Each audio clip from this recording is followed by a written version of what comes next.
오늘 말씀은 고린도전서 15장 20절로부터 34절입니다. 고린도전서 15장 20절로부터 34절, 우리 한 목소리로 함께 받들어 읽도록 하겠습니다. 그러나 이제 그리스도께서 죽은 자 가운데서 다시 살아나사 잠자는 자들의 첫 열매가 되셨도다.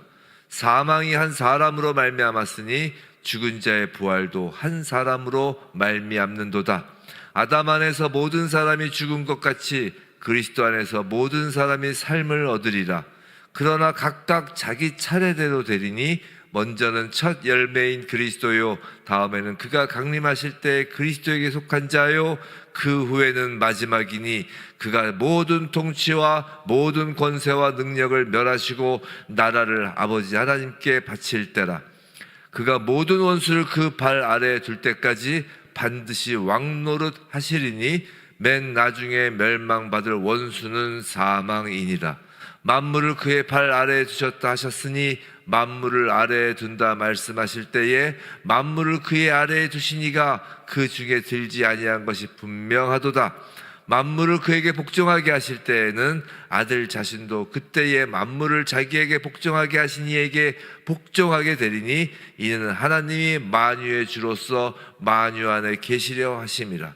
만일 죽은 자들이 도무지 다시 살아나지 못하면 죽은 자들을 위하여 세례를 받는 자들이 무엇을 하겠느냐? 어찌하여 그들을 위하여 세례를 받느냐? 또 어찌하여 우리가 언제나 위험을 무릅쓰리요? 형제들아, 내가 그리스도 예수 우리 주 안에서 가진 바 너희에 대한 나의 자랑을 두고 단언하노니 나는 날마다 죽노라. 내가 사람의 방법으로 에베소에서 맹수와 더불어 싸웠다면 내게 무슨 유익이 있으리요? 죽은 자가 다시 살아나지 못한다면 내일 죽을 터이니 먹고 마시자 하리라. 속지 말라. 악한 동무들은 선한 행실을 더럽히나니 깨어 의를 행하고 죄를 짓지 말라.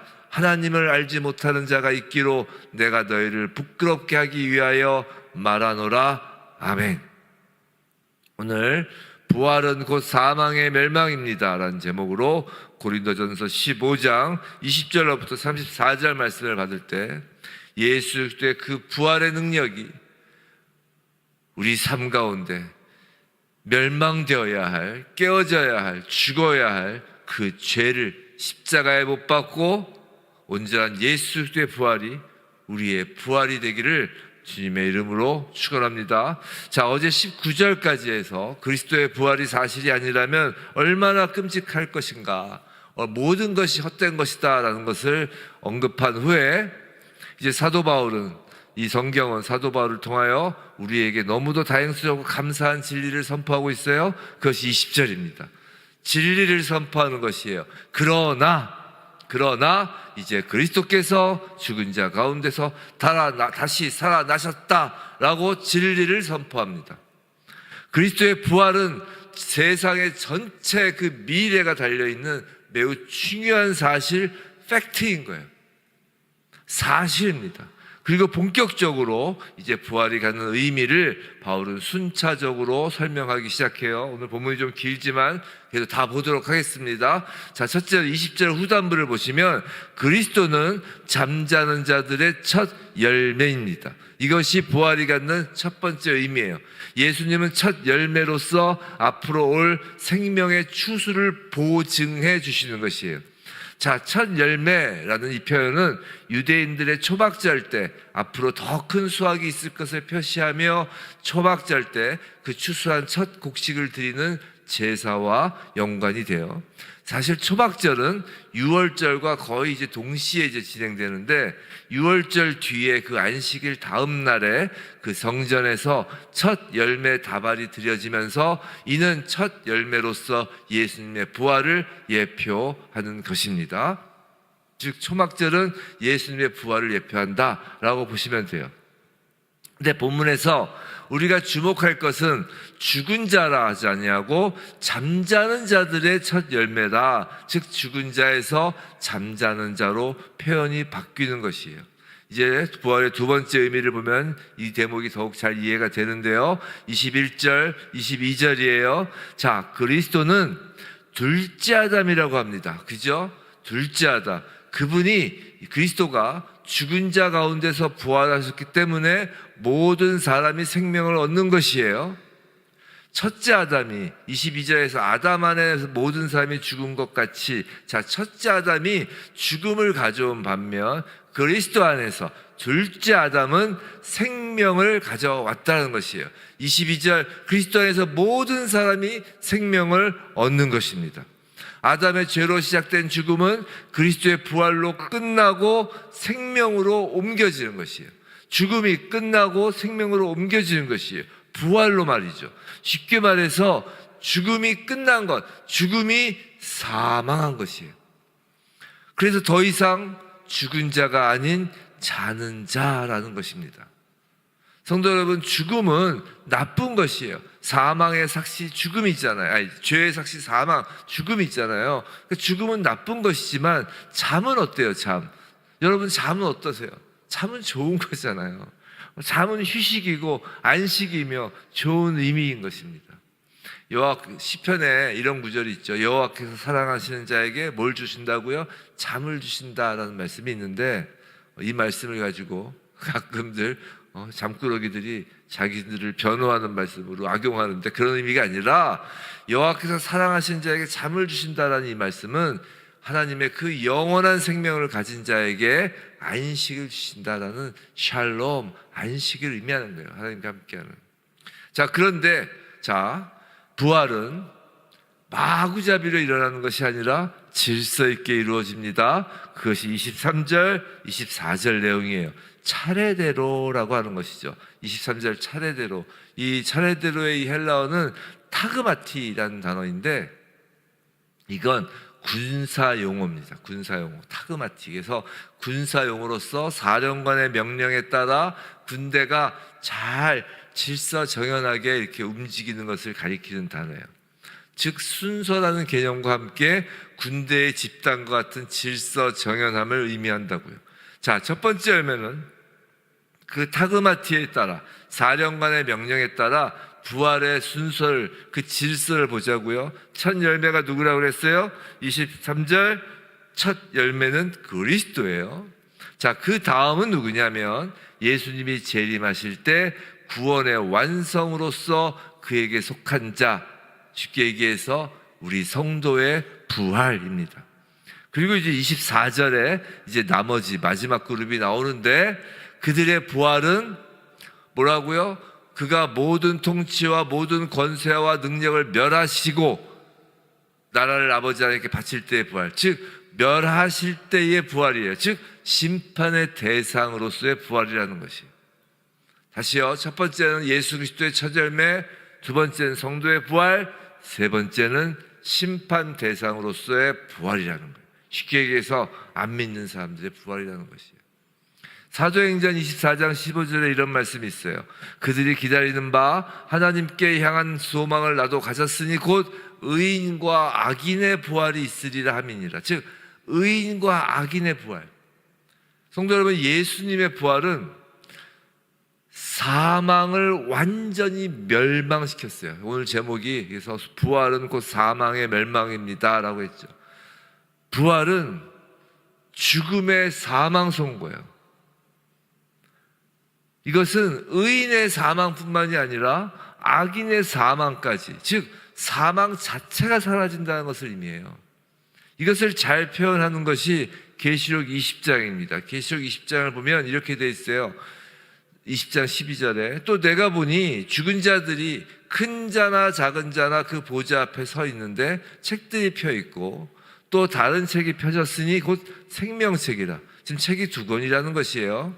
자, 죽은 자들이 자기 행위를 따라 책들에 기록된 대로 심판을 받으니 13절 바다가 그 가운데서 죽은 자들을 내주고 또 사망과 음부도 그 가운데서 죽은 자들을 내주매 각 사람이 자기의 행위대로 심판을 받고 사망과 음부도 불못에 던져지니 이것은 둘째 사망 곧 불못이라. 사망이 불못에 던져지는 거예요. 15절 누구든지 생명책에 기록되지 못한 자는 불못에 던져지더라. 즉 사망과 음부도 죽은 자들을 아까 뭐라고요? 토해내게 돼 있어요. 바다가 죽은 자들을 내주고 사망과 음부가 그 가운데서 죽은 자들을 내주고 더 이상 사망 권세가 힘을 쓸 수 없는 것입니다. 그래서 악인도 부활하는 것이에요. 근데 악인의 부활은 심판을 향한 부활이며 그 심판의 결과는 불못이다라는 것이에요. 자, 부활의 이제 의미를 지금 계속 보고 있어요.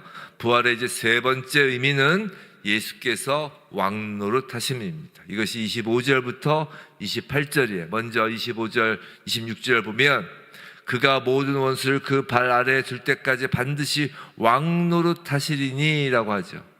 한 가지만 물어보겠습니다. 성도 여러분, 지금 여러분의 왕은 누구십니까? 여러분의 주님은 누구십니까? 예수님이십니다. 부활하신 예수님이시라고요. 예수님은 재림하실 때만 왕이신 것이 아니라 지금도 왕이십니다. 이건 매우 중요한 사실이에요. 우리가 이 땅에 살고 있다고 해서 우리의 왕이 소위 이 땅의 공중권세 잡은 어둠의 영 사단일 수 없는 것이에요. 성도 여러분, 명심하시기 바랍니다. 예수님은 부활하셔서 그때부터 계속하여 우리의 왕으로 지금도 살아계신 것이에요. 모든 원수를 그 발 아래에 둘 때까지 지금도 왕 노릇 하시는 거예요. 모든 적대 세력은 반드시 그분의 통치에 복종해야 하며 심지어 사망마저도 복종하는 것이라고요. 그래서 27절, 28절 만물을 그의 발 아래 두셨다 하셨다고 한다고. 부활하신 예수님은 인류의 왕이실 뿐만 아니라 만물, 온 우주의 왕이신 거예요. 만물을 그의 발 아래에 두십니다. 사망마저도 복종할 것이며 그 순간에 이를 때 28절 그때는 예수 그리스도께서 그 나라를 하나님 아버지께 양도할 때가 될 것이라는 거예요.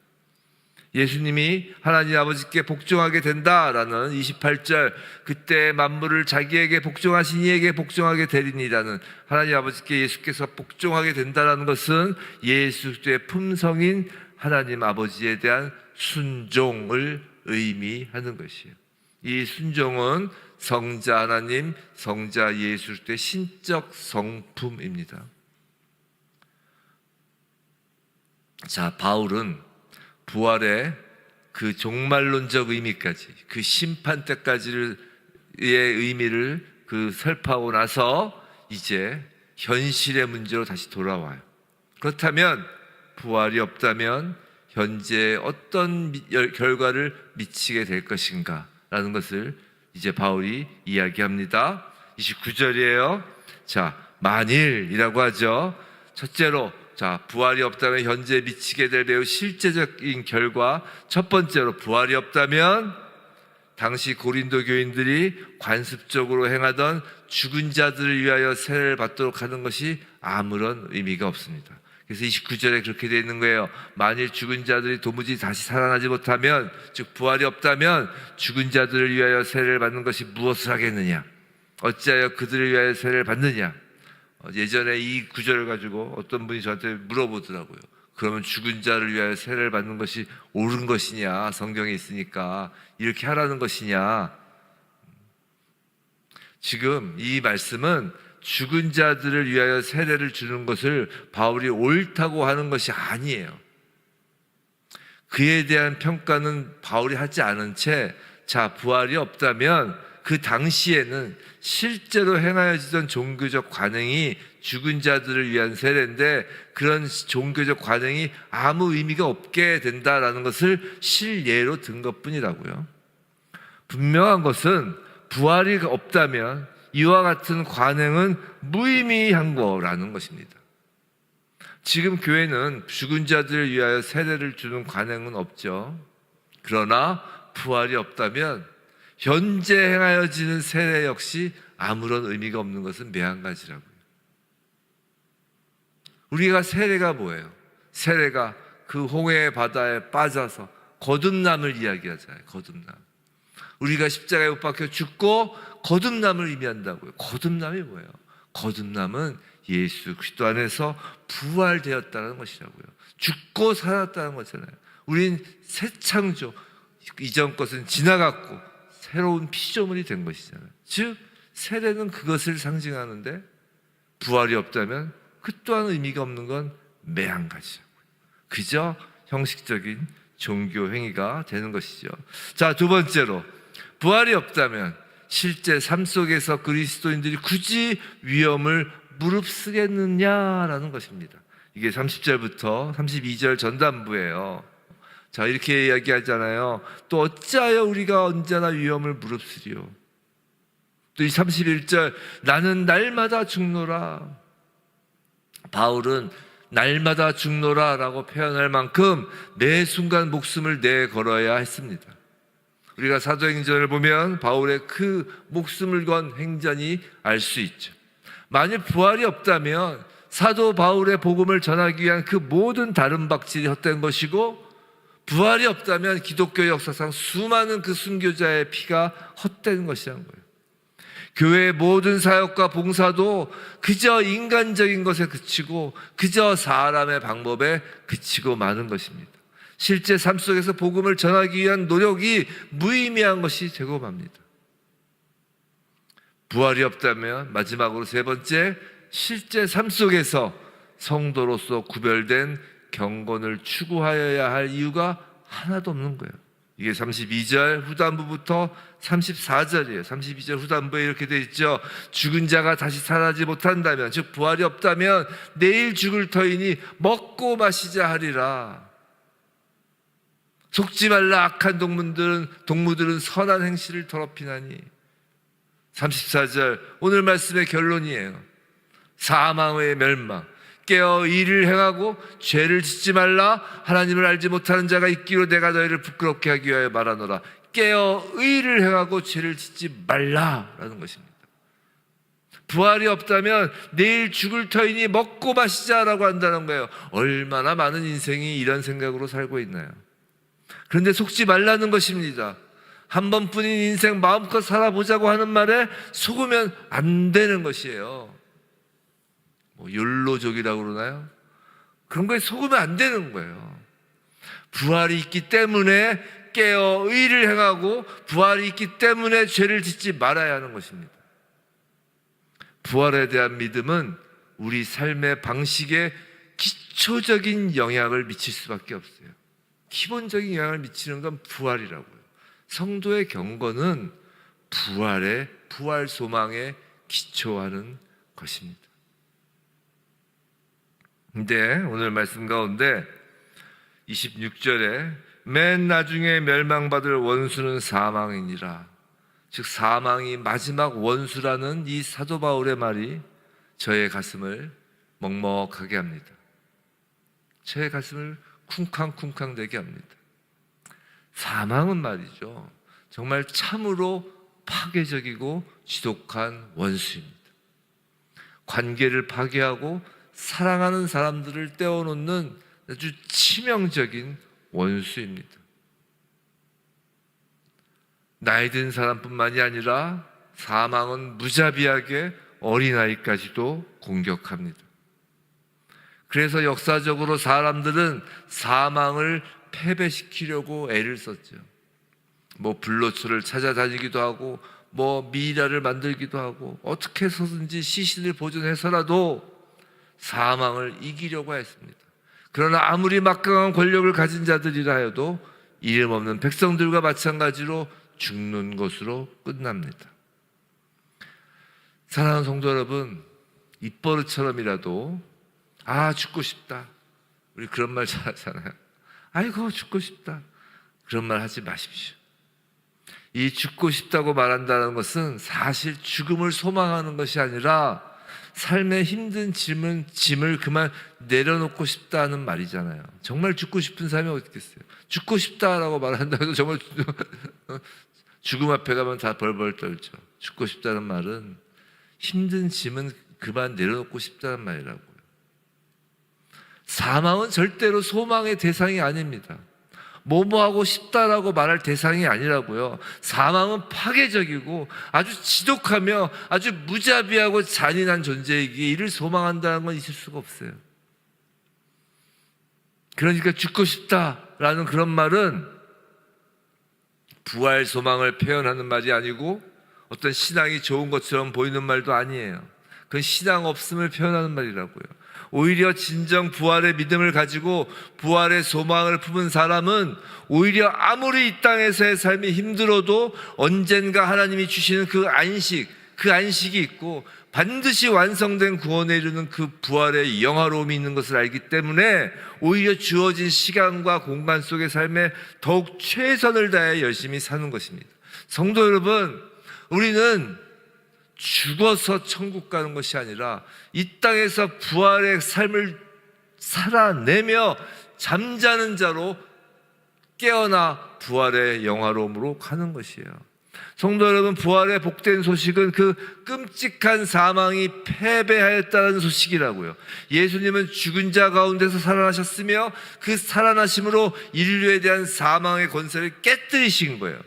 아담 안에서 모든 사람이 죽은 것 같이 그리스도 안에서 모든 사람이 삶을 얻은 것입니다. 그리스도의 부활은 원수인 사망에 대한 승리를 선포한 것이에요. 그런데 그리스도의 그 승리, 사망에 대한 승리에 우리가 참여하려면 우리는 죽어야 한다는 거예요.